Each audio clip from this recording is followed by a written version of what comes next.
If you're a gamer, you've probably been in a situation like this before. Let's say you play shooting games. One of the main things people will tell you is if you want to get better, you gotta get into action. You gotta get in there and fight, which isn't a problem for you, but there's one problem. Every single time you start, there's always somebody around the corner. There's always somebody a complex away with a sniper rifle ready to fight you, which isn't the worst thing in the world because you're getting your reps, you're learning. But even if you do win, it just seems like there's always more. They're like zombies in a COD game. You kill one, there's always a horde of them. There's always like 13 more people that show up out of nowhere. You thought this was an honest 1v1, and instead there's like 13 people in the complex. Now let's say it's a different genre, more so like a fighting game, where the only people on screen are you and one other person, or you and a set amount of people. You think, all right, this is what I've been waiting for. There's no way for me to get jumped. But even with it being you and one other person, it's like a switch got flicked. They started going from, okay, honest, respectable play to just pressing buttons, mashing a mess out of their keyboard, controller, whatever it is they're playing on. And you're just like, how am I supposed to fight this? What changed? I thought we were supposed to be playing honest here. And that's where you're wrong. And trust me, it hurts me to say it as much as it's gonna hurt you to hear it. But that concept of honesty in video games, it's a myth, man. It's not real. And to be honest, we gotta leave this concept of people playing honest in competitive video games at home. It does not exist. But I can at least try to break down what leads us to believe that this imaginary concept of honesty even exists in the first place, especially when it comes to competitive video games. One of the biggest reasons we may deem a playstyle as honest or respectable might be because of the way we learned it, like a meta, but not like weapon choice or picking a top tier type of meta, more so a learning meta, like what is the most efficient way for me to get better at this game or just improve as a whole. Like I said in the beginning, for shooters, one of the most consistent things somebody will tell you when trying to get better at a game is to push as many fights as possible, because over time this will teach you how to play cover. This may help you understand the effective range of certain weapons, like playing an AR versus SMG versus shotgun. And over time, it will teach you how to be more comfortable playing fights because you spent the time to learn all of these different mechanics in the game, learn these different weapons, and you'll potentially feel more comfortable pushing riskier fights because you believe in your personal ability to do well in those scenarios. Which is why if you're anything like me, you're gonna be confused when you run into 12-year-old Timmy who's sitting in a corner with a shotgun ready to give the next person, which is probably you, a heart attack if they swing the corner too fast. Which is a concept that I've learned since playing fighting games as the difference between being good now versus good long term.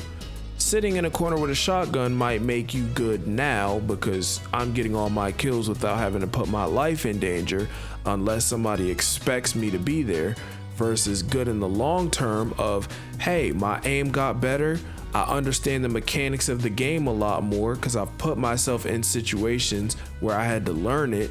Being better now might only apply for some people because they only see themselves playing this game short term. So they don't have a problem playing however they feel like playing compared to somebody who plans on dumping hours into this game or actually care about being better. Which leads me to the second point.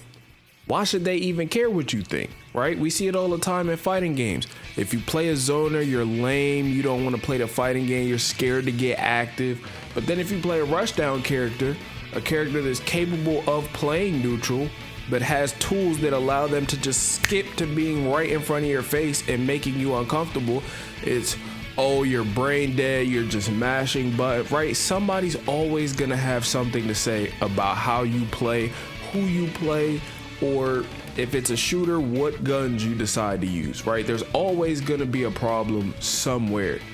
Who are you trying to please, right? There's no video game god that's gonna watch your gameplay and be like, oh, you played honest, neutral, and you outplayed your opponent. Or if it's in a shooter, you didn't sit in a corner and camp, you actually took your fights and won your 1v1s plus 5 honor points, right? Video games don't work like that. If your goal is to win, some people are willing to win by any means possible. So if that means that they're contributing to the team by sitting in a corner with a shotgun and it keeps working, then you have no one to blame but yourself. Which, of course, me included, is not something you want to hear, especially after having to suffer from a loss. But that's the honest truth, right? You're not gonna get extra ranked points for playing extra respectful, right? You might get a wholesome moment, like if the opponent feels like that was a good match, maybe you'll decide to talk after and they're like, you know, that was a good game, you were a good opponent, I'd be down to run it some more in the future. Like maybe you get that interaction.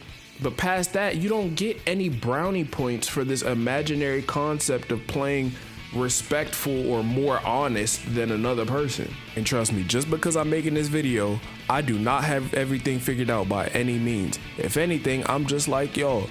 All of these games that y'all have seen me play in this video, I've had that moment where I'm just like, I feel like I'm doing insanely well, and then something changes and I'm like breaking my brain trying to figure out, like, everything seemed like it was going fine a second ago, right? The match was going real back and forth, and they just started doing what I felt like was the randomest shit possible.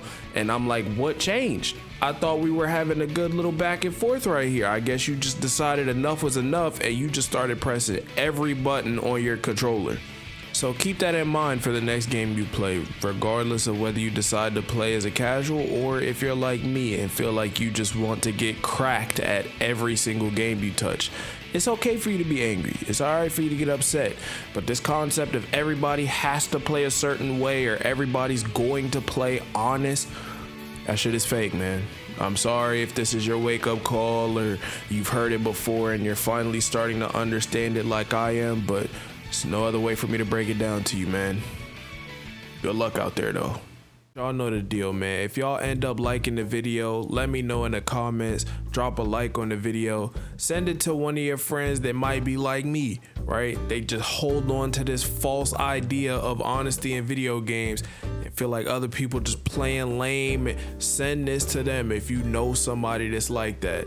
And let them sub to the channel, you as well. I greatly appreciate it. It lets me know that y'all want to see more videos like this. And other than that, good luck in y'all matches.